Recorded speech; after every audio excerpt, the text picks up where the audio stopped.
नमस्कार साथियों, स्वागत है आप सभी का आपके अपने इस YouTube चैनल पर जिसका नाम है जीएस बुस्टर, जो कि पार्ट है तक्षशिला आईएएस बलिया का। और मैं हूं अनूप उपाध्याय। साथियों, एक बात सोचिए कि अगर एक देश पर हमला हो तो तीन तीन देश मिलकर जवाब दें।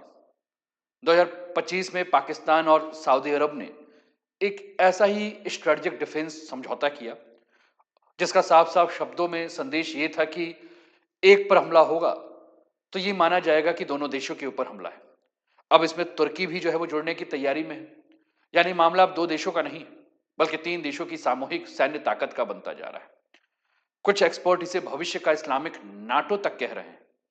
यह सिर्फ एक डील नहीं है, यह दक्षिण एशिया और पश्चिम एशिया की सुरक्षा राजनीति में बड़ा बदलाव है, जिसका असर भारत समेत पूरे विश्व के ऊपर जो है पड़ सकता है। आज हम इसी मुद्दे को विस्तार पूर्वक समझेंगे। चैनल पर पहली बार है तो चैनल को सब्सक्राइब करके बेल आइकन दबा दीजिए कि आने वाले हर वीडियो का नोटिफिकेशन आपको समय पर मिल सके। तो चलिए शुरुआत करते हैं आज के सेशन का। और आज का टॉपिक आपके स्क्रीन पर है, तुर्की सऊदी पाकिस्तान गठबंधन नया मुस्लिम नाटो भारत के लिए क्या एक खतरा बन सकता है। इसी पर हमारी चर्चा है। साथियों, वीडियो में आगे बढ़े उसके पहले कुछ समाचार पत्रों को हम ले लेते हैं और इसी के आधार पर आज की चर्चा को आगे बढ़ाते हैं। आपके स्क्रीन पर मनी कंट्रोल, टर्की टुडे और इंडिया टुडे, तीन समाचार पत्रों की कटिंग है। मनी कंट्रोल लिखता है, Turkey edges toward Pakistan Saudi Muslim NATO, why it rings alarm bells in India. Turkey Today लिखता है, Turkey move toward joining Saudi Arabia Pakistan defence agreement. India Today लिखता है, Turkey in talks to join Pakistan Saudi Muslim NATO, should India be concerned. इसी के ऊपर चर्चा है। अब आपके दिमाग में प्रश्न उठ रहा होगा कि ये क्या है, किसके ऊपर हम बात कर रहे हैं। लेकिन इसके पहले हमने कहा कि ये एक एग्रीमेंट है, जो कि पहले ये माना गया था कि एक के ऊपर अगर अटैक होगा तो हम मानेंगे कि अटैक सबके ऊपर हुआ है। पहले दो देशों के बीच में यानी कि पाकिस्तान और सऊदी अरबिया के बीच में ये समझौता था। और अब इसमें टर्की जो है वो क्या है, जुड़ने वाला है कि अगर इन तीन देशों में से किसी के ऊपर हमला होगा तो हम मानेंगे कि हम सबके ऊपर हमला हुआ है। और इसे हम स्ट्रेटेजिक म्यूचुअल डिफेंस एग्रीमेंट कहते हैं। अब आपके दिमाग में प्रश्न आया कि ये स्ट्रेटेजिक म्यूचुअल डिफेंस एग्रीमेंट क्या होता है। साथियों, ये एक हाई लेवल मिलिट्री कमिटमेंट होता है और इसका मतलब सिर्फ बयानबाजी नहीं, बल्कि इसके अंदर क्या क्या शामिल होगा। तो इसके अंतर्गत शामिल किया जाएगा ज्वाइंट मिलिट्री रिस्पॉन्स यानी कि संयुक्त सैन्य प्रतिक्रिया, इंटेलिजेंस की शेयरिंग, हथियार, लॉजिस्टिक और base support, military training, exercise और संकट के समय तुरंत सैन्य सहायता। यानी कि साधारण शब्दों में अगर मैं आपसे कहना चाहूं तो मैं ये कह सकता हूं कि अगर किसी एक देश के ऊपर हमला हुआ तो बाकी देश देखेंगे नहीं, बाकी देश भी उस हमले में कूद जाएंगे यानी कि लड़ेंगे। यानी कि attack on one, attack on all के फॉर्मूला में। फिर आपके दिमाग में होगा कि ये तो कुछ सुना सुना सा शब्द लग रहा है, तो कौन सा शब्द है। तो नाटो के से जो है चुराया हुआ कुछ कॉन्सेप्ट है और यहीं से विशेषज्ञ कह रहे हैं कि भैया ये तो इस्लामिक नाटो का कॉन्सेप्ट है। सच, पाकिस्तान और सऊदी ने ये जो समझौता किया है, कहा यह जा रहा है कि यह पूरा का पूरा मॉडल जो है वो नाटो के आर्टिकल 5 से जो है चुराया गया है। तो ये सबसे बड़ा सवाल ये है कि क्या मिडिल ईस्ट में इसकी आवश्यकता थी, और मिडिल ईस्ट में अगर इसकी आवश्यकता थी तो क्यों थी। साथियों, आप सभी जान रहे हैं कि मिडिल ईस्ट की जो भी एशिया की जो भी कंट्रीज हैं उनमें स्थायी अस्थिरता है। पश्चिम एशिया में युद्ध कभी समाप्त नहीं होता है, कभी ईरान, कभी इराक, कभी सीरिया, कभी इजराइल, कभी फिलिस्तीन, है ना, कभी सऊदी, कभी कतर। हमेशा आपको कुछ ना कुछ सुनने को मिलता है, यानी कि युद्ध खत्म नहीं होता है, गुट जो है वो बदलते रहते हैं। और ये घटना पूरे रीजन को जो है वो धीरे धीरे क्या कर रही है, जला रही है। आइए थोड़ा सा हम आगे बढ़ते हैं और आगे बढ़ते हुए पहले हम लोग मैप में इस पूरे एरिया को देख लेते हैं, उसके बाद थोड़ा सा हम लोग को समझना और आसान हो जाएगा। ये मिडिल ईस्ट की कंट्रीज हैं जिस पर हम चर्चा कर रहे हैं।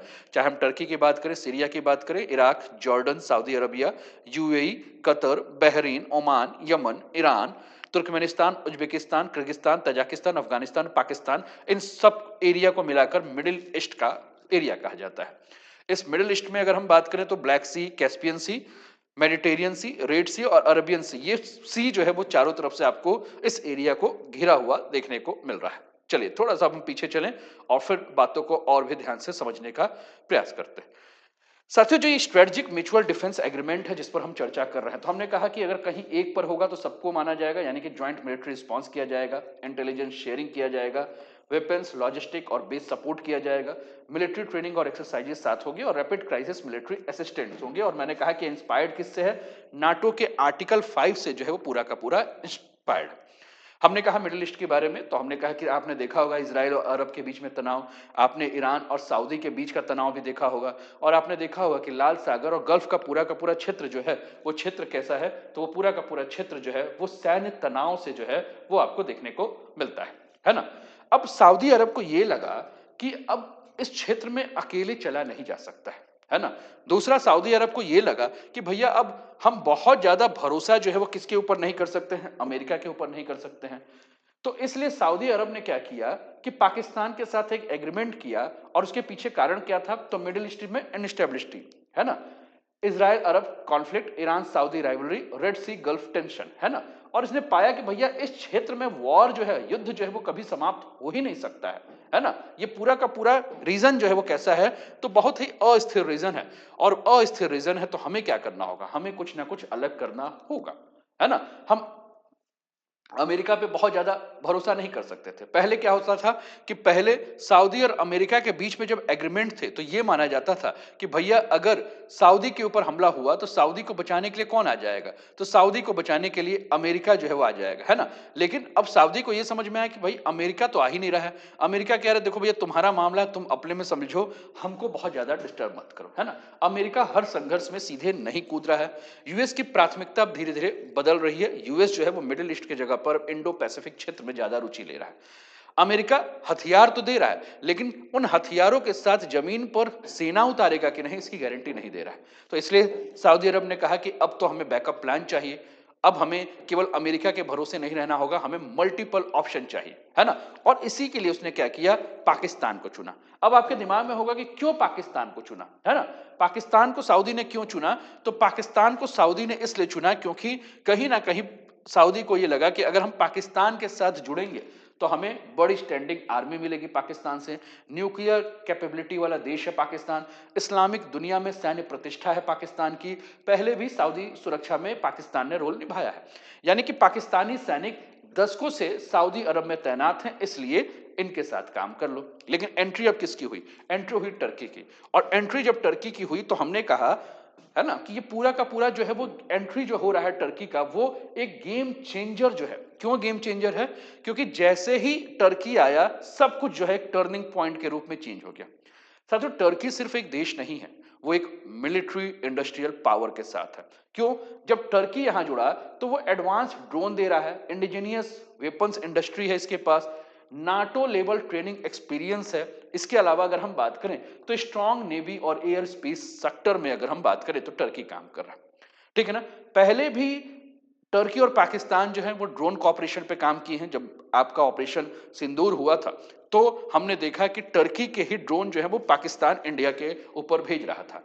तो टर्की मिलके काम कर रहा है ड्रोन कॉपरेशन पर, नेवल प्रोजेक्ट पर पाकिस्तान के साथ, है ना। इसके अलावा अगर हम बात करें तो डिफेंस एक्सपोर्ट पे जो है वो टर्की और पाकिस्तान मिलकर काम कर रहा है ना। अब अगर टर्की फॉर्मल मेंबर बनता है तो गठबंधन की सैन्य गुणवत्ता जो है वो क्या हो जाएगी? बहुत ज्यादा बढ़ जाएगी। फिर हमारे दिमाग में एक टॉपिक आया था जिस पर हम चर्चा कर रहे थे। हमने कहा कि क्या ये इस्लामिक नाटो तो बन नहीं रहा है ना। तो ये इस्लामिक नाटो का कॉन्सेप्ट क्या है? साथियों, इस्लामिक नाटो के बारे में सबसे पहले आपको आसान भाषा में यही समझना है कि इस्लामिक नाटो कोई असली संगठन नहीं है। यह बस समझाने के लिए एक नाम दे दिया गया है ना, कि कुछ मुस्लिम देश जो है वो ये सोच रहे हैं कि अगर एक देश पर हमला हो तो हम ये माने कि बाकी हम सब देशों के ऊपर भी हमला हुआ है। सुरक्षा के लिए हमेशा हम अमेरिका और पश्चिम के देशों के ऊपर निर्भर ना रहें। आपस में सेना, जानकारी और मदद को जो है वो साझा करें। यानी कि जैसे नाटो जो है वो यूरोपियन यूनियन, यूएसए, कनाडा, यानी कि अन्य जो भी पश्चिमी जो भी देश हैं उनके सुरक्षा का एक समूह है, वैसे ही हम क्यों ना करें कि इस्लाम ने किसी कंट्री के ऊपर हमला हुआ तो हम माने कि पूरे इस्लाम के ऊपर हमला हुआ है, और मुस्लिम देशों को अपना एक सुरक्षा समूह बनाना चाहिए। और इसी से बात जो आई वो बात किसकी आई? इस्लामिक नाटो की आई। यानी कि कलेक्टिव डिफेंस मॉडल बनाया जाए, मुस्लिम मेजोरिटी कंट्रीज में हो, शेयर करें इन लोग स्ट्रेटेजिक कंट्री जो है ना। इसके बाद जो भी चीजें हैं, है ना, इन चीजों को जो है वो आपस में साझा करें और साझा करके हम क्या करें, मुस्लिम देश जो है वो अपनी सुरक्षा के बारे में सोचें। यानी कि मुस्लिम देश मिलकर अब क्या करना चाहते हैं, मुस्लिम देश मिलकर खुद अपनी सुरक्षा जो है वो संभालना चाहते हैं। अब इसमें एक दूसरे को जो है वो सेना से मदद करेंगे, खुफिया जानकारी शेयर करेंगे, हथियार ईंधन बेस जो देंगे, जो कि हम लोग पहले से इस पर बात करते हैं, है ना। अब हमने जो पूरी की पूरी बातें की, हमने कहा कि सऊदी अरब जो है इसमें क्यों एंट्री कर रहा है, तो हमने कहा कि सऊदी अरब को तो पहले अमेरिका पे भरोसा था, उसके बाद अब भरोसा खत्म हुआ, पाकिस्तान के साथ जुड़ा। हमने टर्की के बारे में बात किया, तो हमने कहा कि टर्की के साथ अगर हम बात करें तो टर्की पहले से पाकिस्तान को जो है वो जुड़ रहा है। अब टर्की अगर हथियार देने के साथ साथ में जुड़ जाए तो इससे पूरा का पूरा समूह जो है वो क्या हो जाएगा, और भी ज्यादा पक्का हो जाएगा, और भी ज्यादा मजबूत हो जाएगा। इसकी ताकत कई गुना जो है वो क्या हो जाएगी, बढ़ जाएगी, है ना। तो ये सारी बातें जो हैं वो हम कर रहे हैं। चलिए थोड़ा सा और आगे बढ़ते हैं। आगे बढ़ते हुए चीजों को देखें, आपकी स्क्रीन पर यहाँ साथियों सऊदी अरबिया, पाकिस्तान और टर्की के आर्मी दिख रहे हैं, जो कि एक ट्रेनिंग की फोटो है जो कि आपको दिख रही है। हमने मिडिल ईस्ट के बारे में आपसे बात कर ली। मिडिल ईस्ट जियोपॉलिटिक्स रिस्क की अगर हम बात करें तो जिस प्रकार से ईरान में इस समय स्थिति पूरी की पूरी खराब है, आप देख ही रहे हैं।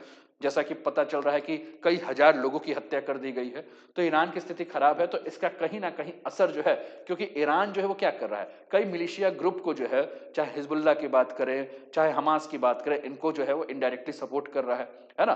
तो कहीं ना कहीं आगे 2026 में हमें ये देखने को मिलेगा कि ये पूरा का पूरा जो क्षेत्र आपको देखने को मिल रहा है, चाहे सीरिया की बात करें, इराक की बात करें, सऊदी की बात करें, यमन की बात करें, ईरान की बात करें, ये पूरा का पूरा क्षेत्र जो है वो इस समय बहुत ज्यादा डिस्टर्ब होने वाला है। यहां बहुत ज्यादा डिस्टर्बेंस जो है वो हमें देखने को मिलेगा, ठीक।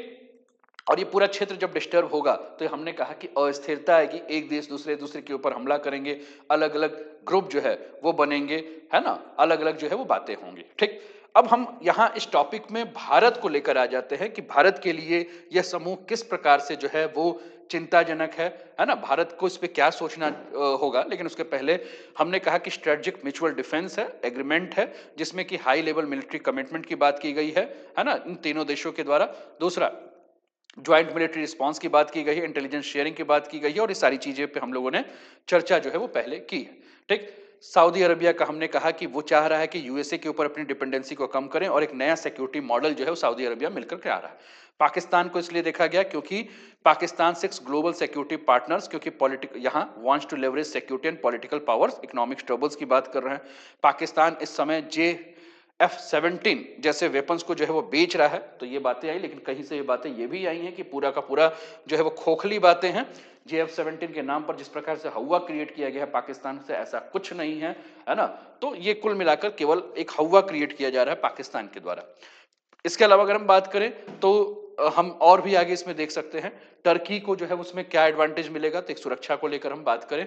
दूसरा, हम बात कर रहे हैं कि यहाँ यूएसए को क्यों किनारे किया गया है, क्योंकि कहीं ना कहीं यूएसए के ऊपर भरोसा जो है वो कम होते जा रहा है। सऊदी सिक्योरिटी की बात करें तो प्रोटेक्शन लेवल पर जो है वो सिचुएशन चेंज हो रही है, और हमने बात किया कि यूएसए जो है वो कहीं भी इस क्षेत्र में नहीं जुड़ रहा है। यूएसए का पूरा प्रियोरिटी जो है वो कहाँ आ जा रहा है, इंडो पैसिफिक क्षेत्र में आ जा रहा है, ठीक है। सऊदी अरबिया क्या कह रहा है, we need backup multiple option, है ना।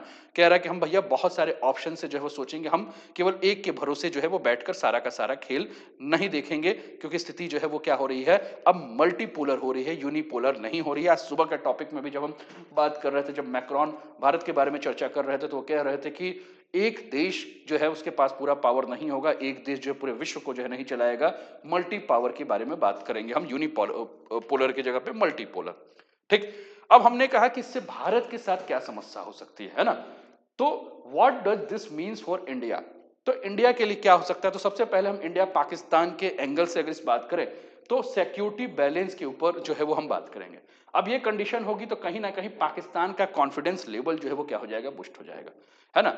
अगर पाकिस्तान को सऊदी अरब और तुर्की जैसे देशों से राजनीतिक सैन्य समर्थन मिलने लगता है तो पाकिस्तान का आत्मविश्वास जो है क्या हो जाएगा, बढ़ जाएगा। तो इसका मतलब ये नहीं है कि युद्ध तय है, लेकिन इतना जरूर है कि सीमा पर बयानबाजी जो है वो तेज हो जाएगी। हमने देखा भी कि किस प्रकार से टर्की कश्मीर के मुद्दे को जो है वो फिर से गर्म कर रहा है। भारत पर अंतर्राष्ट्रीय दबाव बनाने की कोशिश जो है वो बढ़ जाएगी। संकट के समय पाकिस्तान को ये लगेगा कि पहले तो मैं अकेले लड़ाई लड़ रहा था, अब ये सारे देश जो है वो उसके साथ लड़ाई लड़ रहा है। इसलिए भारत को जो है वो सीमा प्रबंधन, डिप्लोमेसी और दोनों मोर्चे पर जो है सतर्क रहना होगा। लेकिन फिर प्रश्न ये होगा, क्या इससे भारत और सऊदी के रिश्ते बिगड़ सकते हैं? Impact on security balance, Pakistan confidence में grow, new challenges at the India Pakistan border. हमने कहा क्या इससे इंडिया और सऊदी के रिश्ते जो है बिगड़ सकते हैं, बदल सकते हैं? क्या इस पर कुछ विचार हो सकता है? तो साथियों, India has a broad strategic partnership with Saudi Arabia, है ना? भारत और सऊदी अरब के रिश्ते जो है आज बहुत मजबूत स्थिति पे हैं, चाहे हम ऊर्जा की बात करें, चाहे निवेश और इंफ्रास्ट्रक्चर की बात करें, चाहे इंडियन डायस्पोरा यानी कि भारतीय प्रवासियों के बारे में बात करें, चाहे हम आतंकवाद के खिलाफ सहयोग पे बात करें। भारत का संदेश एकदम साफ है कि हमारी दोस्ती आपसी हितों पर है, लेकिन भारत की सुरक्षा चिंताओं को जो है वो कहीं भी नजरअंदाज नहीं किया जा सकता है। Energy trend security equation in middle east will be क्या अफेक्ट होगा, है ना? India must now focus doubly support network और न्यू अलायंस जो है वो है। इंडिया का क्लियर स्टैंड क्या है? Must align with security concern, mutual interest and sensitives. ठीक, तो इंडिया की अगर हम बात करें तो इंडिया की सोच है, ठीक। लेकिन एक बात हमें और भी समझना होगा साथियों, सऊदी अरब भारत की संवेदनशीलता को जो है वो समझे, ये बहुत ज्यादा जरूरी है। और कोई भी नया रक्षा कदम जो है वो भारत विरोधी ना हो, इसका संकेत ना हो, ये भी जो है वो भारत को देखना होगा। मध्य पूर्व भारत के लिए मध्य पूर्व का जो क्षेत्र है वो भारत के लिए सिर्फ राजनीतिक का एक क्षेत्र नहीं साथियों, बल्कि रोजमर्रा की जरूरत है। मध्य पूर्व का जो भी क्षेत्र है वहां से भारत ऊर्जा सुरक्षा, व्यापारिक समुद्री रास्ते, लाखों भारतीय कामगार वहां काम करते हैं। अगर वहां की सुरक्षा संरचना किसी भी प्रकार से बदलती है तो भारत को नई रणनीति जो है वो बनानी होगी। भारत को सपोर्ट नेटवर्क जो है मजबूत करने होंगे। नए और पुराने अलायंस को के ऊपर बार बार ध्यान देना होगा। किसी एक गुट पर पूरी तरह से निर्भर नहीं रहना होगा, ठीक। इसको लेकर विशेषज्ञ ये कहते हैं कि अगर यह रक्षा समझौता पूरी तरह से गंभीरता से लागू हो जाता है तो इससे भारत की रणनीतिक प्लानिंग जो है वो क्या हो सकती है, प्रभावित हो सकती है। इसका कारण ये भी बता रहे हैं कि पाकिस्तान को अतिरिक्त राजनीतिक और सैन्य समर्थन मिलेगा। संकट के समय पाकिस्तान खुद को अकेला जो है वो नहीं समझेगा, यानी कि भारत की सुरक्षा सोच जो है थोड़ी सतर्क करने की आवश्यकता है। कुछ विशेषज्ञ ये भी कहते हैं कि ये जो पूरा का पूरा समझौता, इसको आप भारत विरोधी समझौता मत समझिए, है ना? इसमें भारत को निशाना बनाने की कोई मंशा नहीं है ना? विशेषज्ञों के मुताबिक ये भी कहा जा रहा है कि ये समझौता जो है वो क्षेत्रीय असुरक्षा की वजह से हुआ है। सऊदी अरब अपनी सुरक्षा को जो है एक औपचारिक रूप देना चाहता है और यह एक तरह का डिफेंस इंश्योरेंस पॉलिसी है, ना कि आक्रामक कदम। यानी कि भारत के खिलाफ नहीं है बल्कि अपने बचाव के लिए किया गया कदम है। तो कई जानकार ये भी मानते हैं कि भारत और सऊदी अरब के रिश्ते इससे कमजोर बिल्कुल नहीं होंगे, क्योंकि दोनों के बीच में अरबों डॉलर का तेल और व्यापार है। भारत में सऊदी निवेश है, लाखों भारतीय कामगार वहां काम कर रहे हैं, आतंकवाद के खिलाफ मिलकर जो है वो काम कर रहे हैं, है ना?